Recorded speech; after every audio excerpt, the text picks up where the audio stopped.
worse.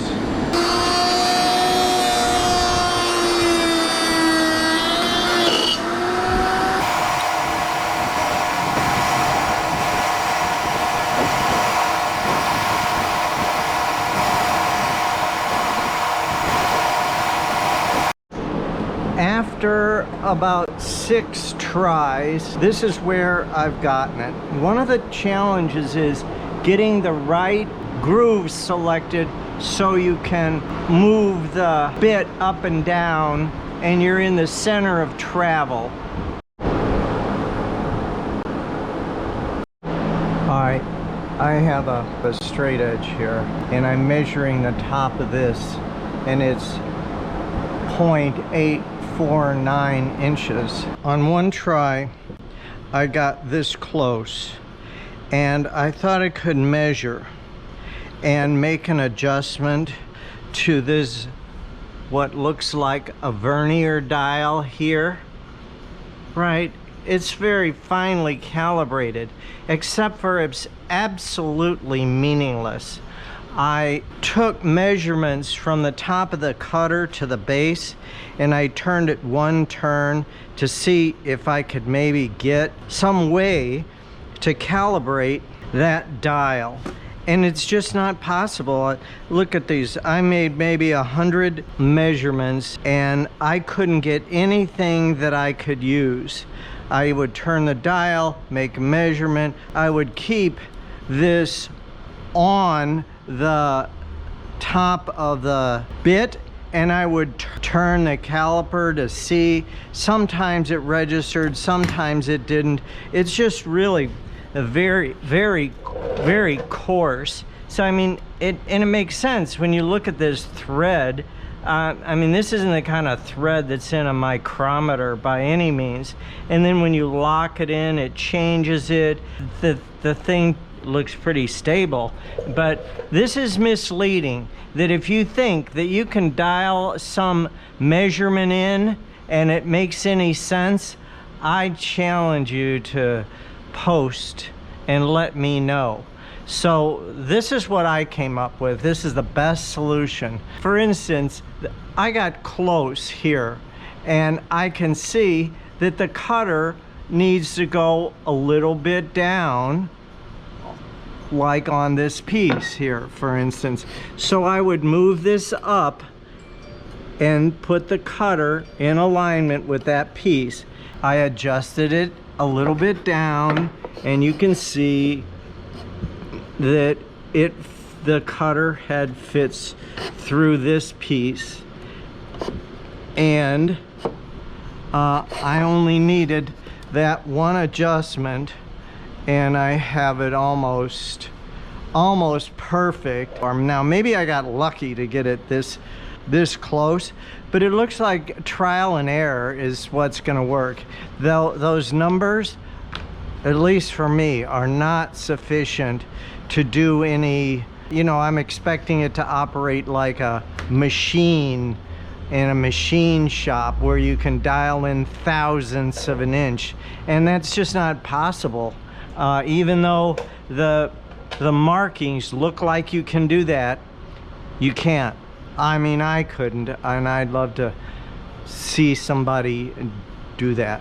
So now I'm going to try this on a longer piece of board. I'm really impressed that it actually does work. It's taken me a good 5, 6, 7 hours to get this so it's matched up, believing that I could actually measure the offset and dial it in, be right on, and that's just not the way that I find it working. Okay, so one other thing about setting this up. When I have this bottom cutter blade, that's the innermost blade, the blade that's going to take off least material. When I have that adjusted so it's sticking out, you can see that it's sticking out about a 64th. So ideally you would have this fence come out so that it would rest on that 64th of an inch. I'm not going to do that for expedient reasons, but it makes sense now while you have an outfeed table that's a little bit more in this situation. I could adjust this so it's flush, but then I would lose the ability of, if there's some variance in the board, this will take out that variance and make the glue joint fit better.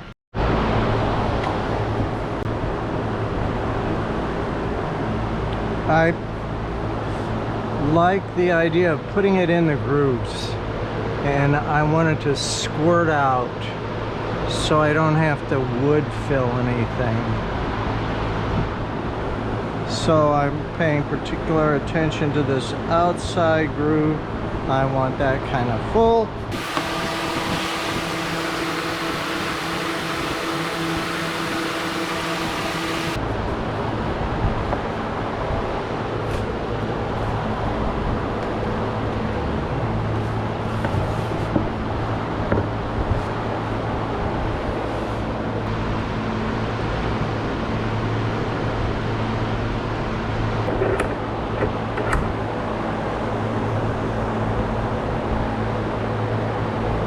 A thinner, more watery glue. See, that's pretty liquidy, and this is the more viscous one, and they do bond stronger than wood. If this worked and you had a lot, this scraping like this does not lend itself to any kind of production. So the thing to try is to wipe it off. Now, when you're wiping it off, you have to do that with water, and you're either gonna get, if you don't use water, we're gonna get the glue over here, and it's gonna absorb into the wood and change the porosity of the wood. And if you use water, it's gonna raise the grain. So raising the grain might not be any worse than, you know, what I'm doing here. Because of the surface area in here, you get a lot of contact with the glue, and it kind of joint was, I don't know, maybe around $15 from Yonico. Reversible glue joint. Here's the other thing, a plate joiner, since the plate is registered at this surface, wouldn't it make sense that one would get more of a perfect registration here at the top? So I'm going to try that and see. I won't let the glue come up and dry like this. Now, there was a point when it was softer, and I could have scraped a lot of it off when it was softer. All right, this glue has been on and they've been clamped overnight, and I'm experimenting with several ways to get this glue off, and I can actually grab the end of it and pull on it, but look at it, leaves gouge marks. They're right when they say the glue is stronger than the wood. So I sharpened this chisel, and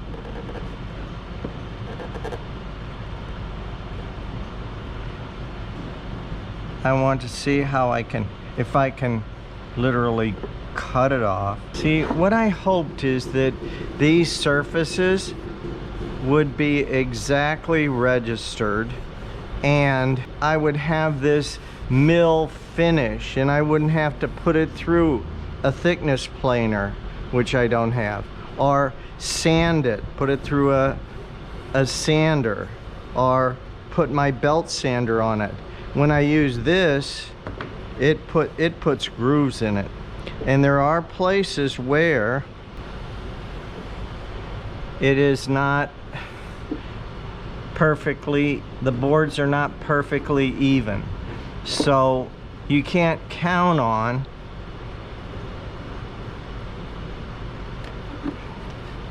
see, it's just not elegant way to do it. Now, what my mistake may have been, and some of you already who know that, is that I could have wiped this, right? You see, there is some excess glue that's left. There's a little crevice, very small crevice, and I'm not sure why that crevice is there. It could be because the glue has some viscosity and some thickness, and you just can't, even though these boards are perfectly matched, and they seem to be on the end, when you squirt some glue in there, you can't squeeze it completely out, and so you're going to have naturally this little glue line in there, which isn't bad, but if you could have this perfectly smooth, which is what I'm working for. Now, if I'm going to use this side, I'm going to have to fill this with Bondo and sand it down. See, it has a divot here anyway. So I expect to use some Bondo on this. Another thing I will try, see right here, the level of the board is not, this board is higher than this. Even though I have a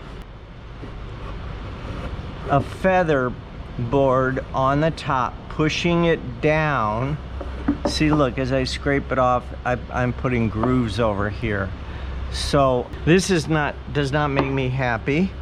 So leaving the glue on to dry overnight is not a good option unless you have a thickness planer or you're gonna run it through something, but still this will gum up sanding belts. Now perhaps I could have used this to scrape it off when it was still wet, but I noticed that, see, now this is perfect right here. This is perfect. There is still a small line, although if one is going to paint, which I am, then that is, but see, I'm going to have to fill this. So there is this small line. It doesn't completely go away, but because you can't press all the glue out. So maybe using a thinner glue. Okay, I have 1x6s. I'm making panels that are going to be somewhere around 12 inches wide and about 30 inches long.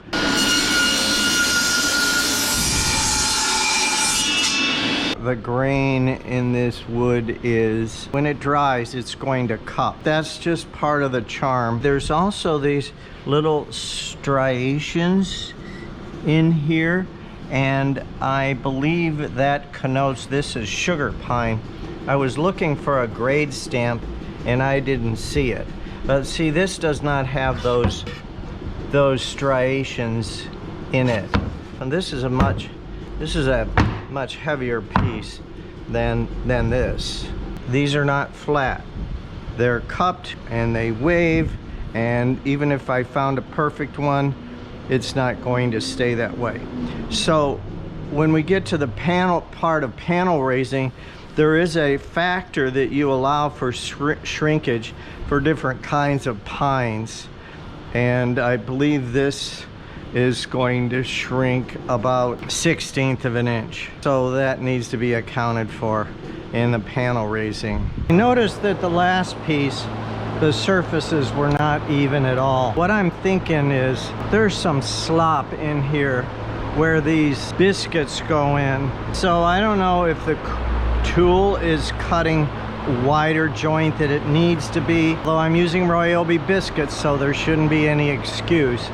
Or if it's just not designed, see, there's that play, and I think that's allowing for these pieces. That last piece did not line up well at all. I guess what I'll do is try to pay attention to how these line up, try to get it straight before I clamp it too tight.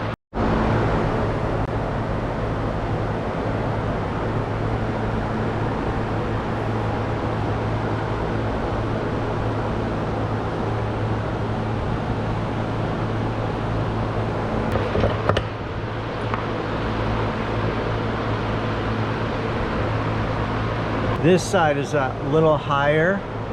This is perfect. This is a little bit higher. I think it's close enough to use a cabinet scraper.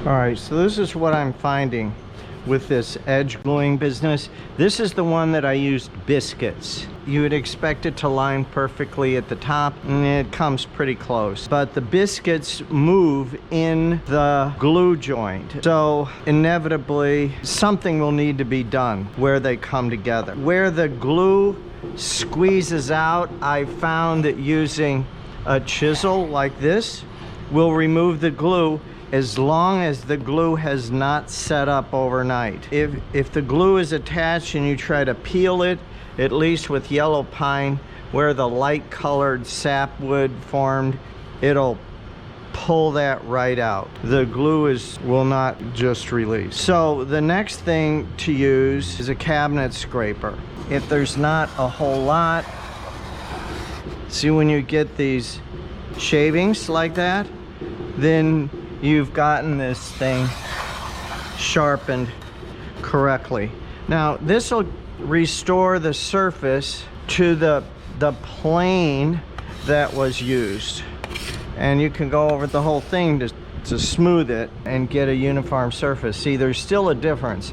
Now this doesn't take off very much, so in some instances you need to use a belt sander, and I don't like sand on wood. It makes a lot of little grooves, but it doesn't matter if we're gonna paint it, and I'm going to paint it. We can sand this a bit.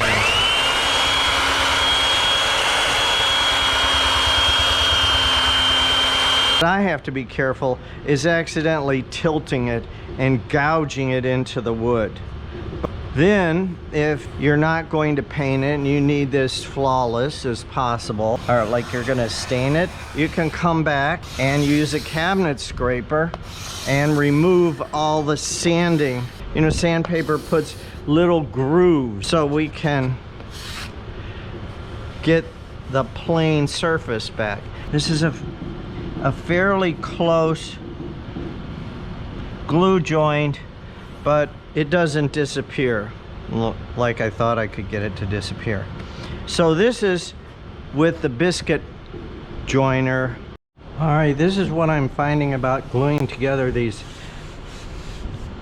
pieces of wood to make panels. This one was the reversible router bit, and I keep noticing that I can feel this glue line, and it doesn't matter which way. See, I run this sharp chisel and it detects that there's something there. And I even use a cabinet scraper to smooth it down even more than after the 120 grit, and that is still detectable. Now, where you can't see the glue line, there's hardly anything there. Like here, you can't detect it. And if it's going to be perfect, it needs to, all the glue needs to be squeezed out of it. So this is how it starts. This one is the edge glue with the biscuits, and I'll use an 80 grit, the belt sander on it to get the glue and make it level, and then finish it with a 120. So what I'm discovering that is going to be required is to use a primer that's a buildable primer. Like this one had the same situation, so I used this bonding primer. Now it's not necessarily for high build, but Rust-Oleum makes a filler primer, and I've used this on aircraft finishes and auto finishes when you get down to where there's, you know, maybe even hairline scratches. So that's how I intend to deal with these places where the glue doesn't work its way out completely. Now this one did really well. I'm calling this my A pile and that's my B pile. And this one was a biscuit join piece, So I'll pick the 4 best ones to raise the panels. Anyway, it's just the idea of finding out what it takes. This is the best joint of all of them. So this could be a joint that a person could use if you were staining, and those other joints I made I wouldn't want to use if I were staining. You'd have to put a wood filler in it. Anyway, this there's no edge, and it's that way on both sides, and it is one that's made with the biscuit joiner, but I don't think it's the biscuit joiner that does this. I think there's 2 factors that contribute to it, and one is getting this perfectly straight. So at one point, if you remember, I glued 2 of them together that have these rounded edges, and there was a big divot in here. So I ran it through the table saw twice, and I think that made this edge super straight.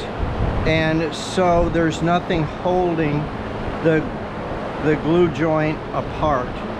And also, I didn't use the thicker of the glue, the one, I don't think I did anyway. So this is what's possible, what to strive for in my book. How to select this wood from the big boxes, raising panels, coming soon to a YouTube near you.